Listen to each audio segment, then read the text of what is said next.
Bu, dengar dulu. Kenapa Nabi bilang begini?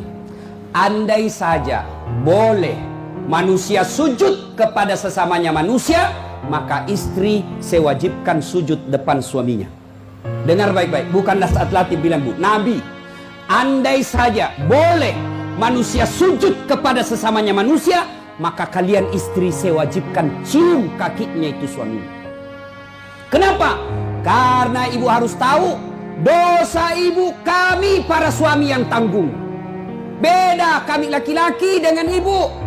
Ibu bikin dosa, ibu tidak puasa, ibu tidak sholat. Meskipun suaminya ulama, suaminya penceramah, suaminya Senin Kamis puasanya, tahajud tiap malam, suaminya hafal Quran, tapi istrinya tidak baik agamanya. Kata Allah, ku ampusakum wa ahlikum narani. Kau suami, pimpin itu istrimu masuk neraka. Beda ibu-ibu, ditanggung oleh kami laki-laki. Suaminya tukang judi, suaminya pengedar narkoba, suaminya peselingkuh, suaminya pemakan haram, tapi istrinya istrinya baik, rajin sholat, taat sama suaminya, perintah suaminya diikuti. Meskipun suaminya bajingan, tidak ada urusan. Suami masuk neraka. Nabi jelaskan kepada ibu, Bu, lihat ini, kata Nabi kalau bahasa kita, Bu, lihat ini 7 pintu surga, tadkhulul jannati bisalam. Silahkan ibu pilih mana pintu surga yang ibu mau masuki.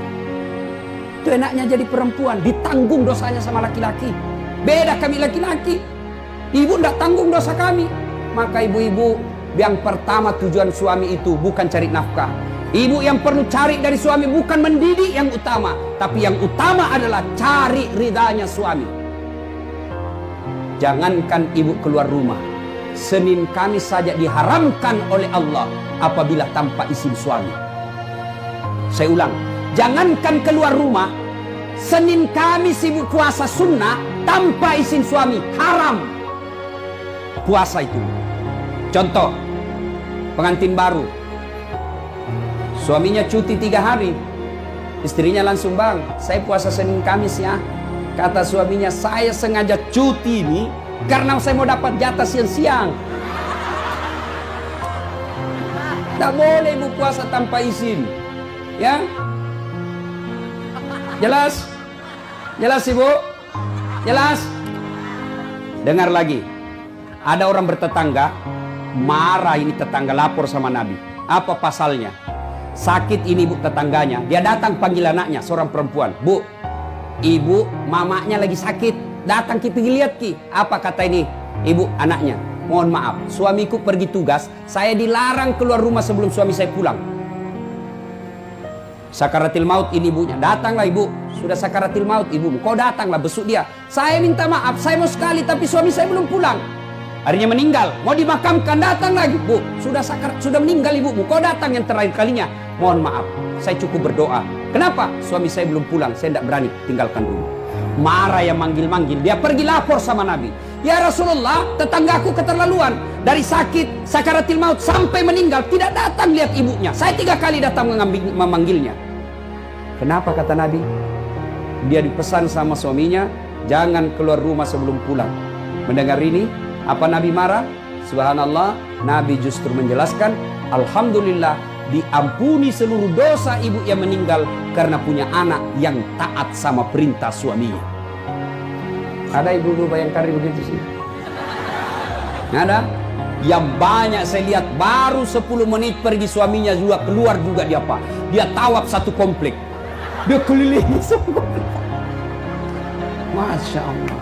Ya, alangkah bahagianya kita suami pergi menjalankan tugas sebagai aparat negara, lalu istrinya sholat duha 8 rakaat, selesai sholat duha dia kirimkan SMS suaminya, Pak, jangan menghalalkan segala cara, rezeki sudah Allah tentukan, meskipun bapak kejar kalau bukan rezeki bapak tidak akan masuk, tapi meskipun bapak tidak kejar setengah mati kalau rezeki bapak pasti masuk. Bapak jangan menghalalkan segala cara, salam sayang selalu dari istrimu di rumah. Bahagianya itu suami kalau dapat SMS begini, Bu, dia kasih lihat itu semua di kantor di polsek. Ya kau istriku, istri yang soleha. Pernah SMS begitu suaminya, Bu? Pernah? Paling SMS jangan lupa singgah beli gas. Masih baik kalau gas, kalau pembalut. Saya pernah rasakan ini, Pak. Saya pulang takziah malam-malam, tiba-tiba mamanya SMS, Ustaz, habis pembalut. La haula wala quwata illa billah. Saya singgah di warung, saya berdoa, mudah-mudahan tidak ada yang kenal saya. Begitu saya bayar, tiba-tiba ada ibu bilang, Ustaz beli pembalut. Langsung aku bilang, biar bi daripada saya melahirkan. Pak, Bapak juga jangan tipu suami istri. Pak, jangan pernah nipu istri. Alasan rapat, ternyata pergi merapat.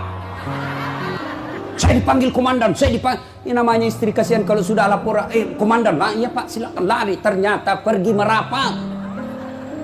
Pak, kadang saya ditanya, Ustadz kenapa pangkat golongan saya tidak bisa sekali baik Ustadz, rezeki saya bilang Bapak dosa sama istri.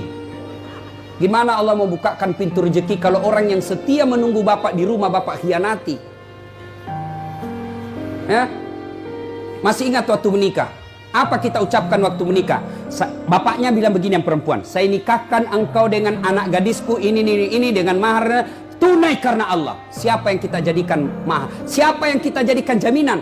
Tunai karena Allah. Kita ambil anak gadisnya orang, dihalalkan anak gadisnya orang atas nama Allah. Allah yang kita jadikan jaminan. Kapolres saja Bapak jadi jaminan. Kalau Bapak salah gunakan, dipindah Bapak, Pak. Kalau perlu dipecat. Saya atas nama Kapolres ini diminta untuk, padahal itu bohong. Marah Kapolres, Pak. Apalagi Allah. Maka Bapak kalau sengsara hidupnya, susah rezekinya, koreksi. Mungkin Bapak terlalu banyak mengkhianati istri. Gimana Allah mau bukakan pintu rezeki? Kalau istri suka marah-marah, Bapak, kalau istri suka marah-marah, rumusnya diam. Jangan. Kalau istri marah, minta penjelasan, lebih diam. Kalau perlu makan obat tidur. Karena itu perempuan kalau dia sudah marah, dijelaskan, tidak jalan otaknya, Pak. Apalagi kalau dia bilang, pokoknya sudah diam saja, Pak. Dijelaskan tidak masuk akal. Sudah dijelaskan, tidak ungkit lagi yang 10 tahun yang lalu. Kenapa dulu? ini semua ini. Sudah lewat 7 tahun, masih tidak ungkit-ungkit lagi. Pada dia bilang, sudah minda mi berhenti mak. Bertengkar, itu dulu. Maka lebih Bapak minum obat tidur. Kalau dia ngomel, Pak, maklumi saja. Kenapa? Dengar baik-baik. Ada sahabat Nabi, waktu itu Umar bin Khattab presiden. Suka ngomel dan marah istrinya. Maka suaminya mau lapor sama Umar supaya dipanggil, dimarahi sama Umar, presiden. Begitu dia mau lapor sama Umar, dekat dari rumah Umar, dilihatnya Umar juga dimarahi sama istrinya.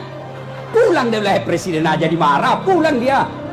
Besok ketemu sama Umar, ya Amirul Mukminin, saya lihat Anda kemarin marah-marah sama istri, diam-diam saja, senyum. Dengar bapak-bapak, dengar para lelaki. Apa jawaban Umar? Begitulah cara saya berterima kasih kepada istriku yang telah hamil, melahirkan dan menyusui anak saya.